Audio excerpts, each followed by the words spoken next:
Boa noite.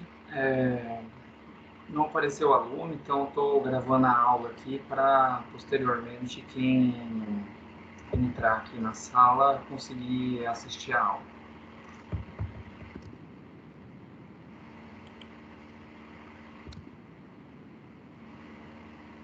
Então, vou ter ela aqui com vocês.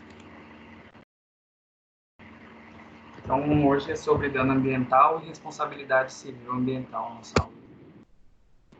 Então, na aula de hoje abordaremos conceitos e tópicos relacionados acerca de crimes ambientais, as infrações administrativas ambientais e a responsabilidade civil frente a um dano ambiental.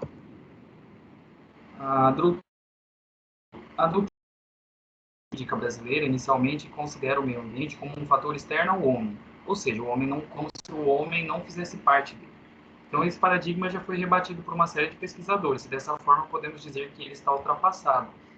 Então, a princípio, eu ia perguntar para os alunos nessa parte como que vocês se sentem em relação à participação do homem em relação ao meio ambiente. A gente faz parte ou não? E é, uma reflexão que o livro propôs, que eu trouxe aqui para a gente, a intervenção humana sobre o mundo natural e a criação cultural da natureza são condições essenciais para a própria realização da história humana. Entretanto, essa intervenção deve ser equilibrada e não danosa. Pelos seus conhecimentos prévios, qual tipo de intervenção o homem tem realizado no ambiente natural? E aí eu coloquei aqui solo, atmosfera e água, porque os nossos 3 capítulos trataram desses 3 temas de como que o homem poluía isso. Então, nessa parte, a gente faria uma revisão, né, do que a gente falou nos outros capítulos. O livro traz uma definição pelo olhar jurídico, né, do que é poluição. Então, o conceito de poluição pode ser explicado genericamente como uma afronta aos limites definidos normativamente, quase sempre com base em padrões ambientais estabelecidos principalmente por meio das normas técnicas que ganharam estatura legal.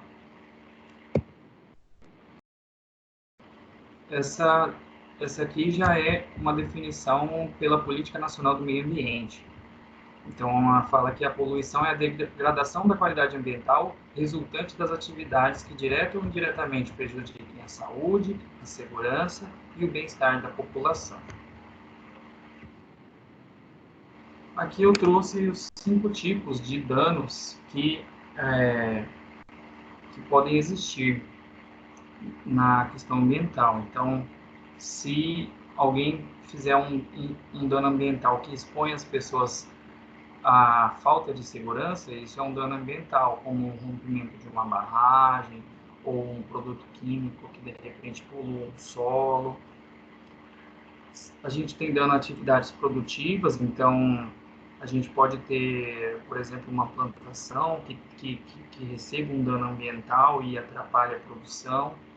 A gente tem dano ao bem-estar, então a gente pode pensar na cidade, dano à saúde, que prejudicaria, né, a saúde de alguém, e um dano ecológico, como a flora ou a fauna, que a gente pode ter alguma espécie ameaçada.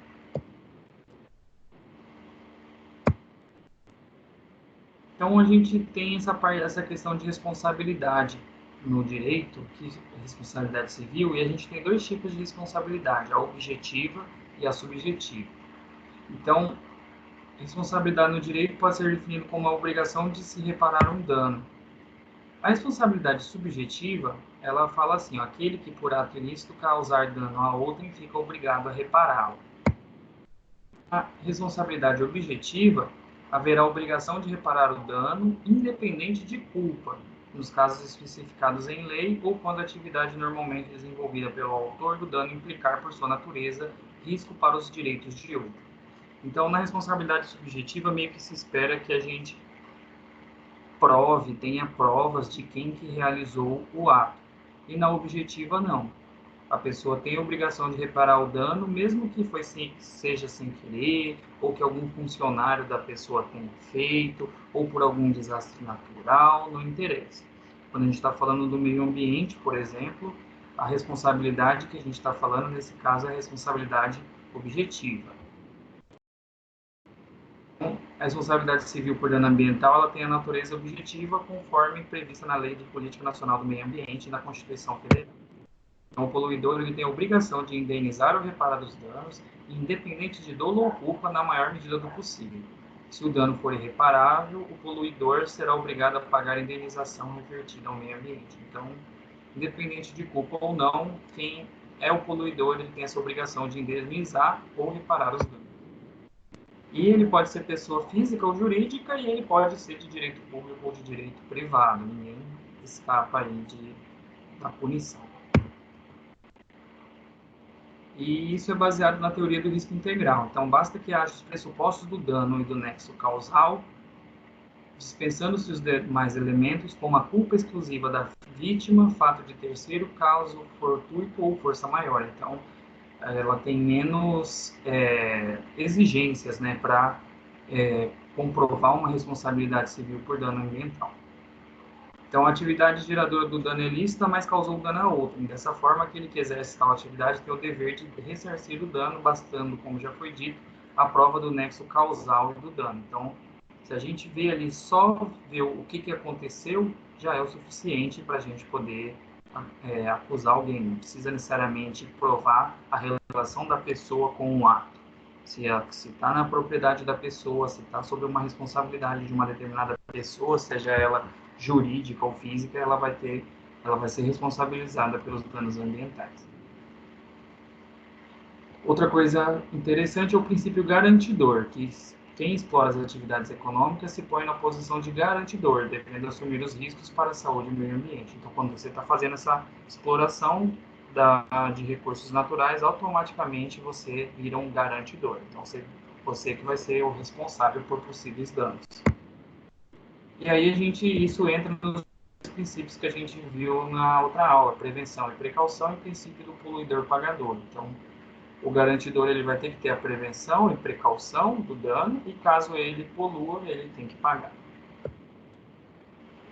Aqui tem alguns exemplos de leis e de multas e sanções que a gente pode aplicar, como advertência, multa simples, multa diária, apreensão de animais, produtos, subprodutos, instrumentos, apetrechos, destruição ou inutilização do produto, suspensão de venda, embargo de obra, demolição, suspensão parcial das atividades ou total, restritiva de direitos. Com finalidade, aqui o livro trouxe 4 exemplos.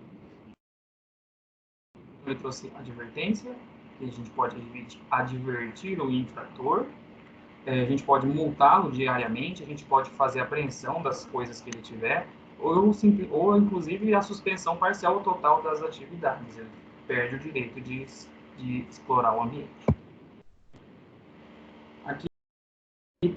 Aqui fica como leitura um exemplo de um caminhão que libera óleo na estrada e esse óleo acaba poluindo o meio ambiente.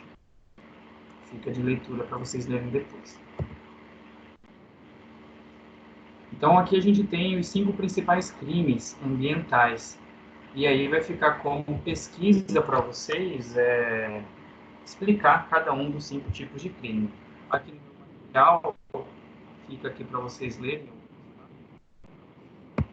Pode servir como pesquisa. Eu vou postar certinho lá como parcial. Então é isso, pessoal. Obrigado.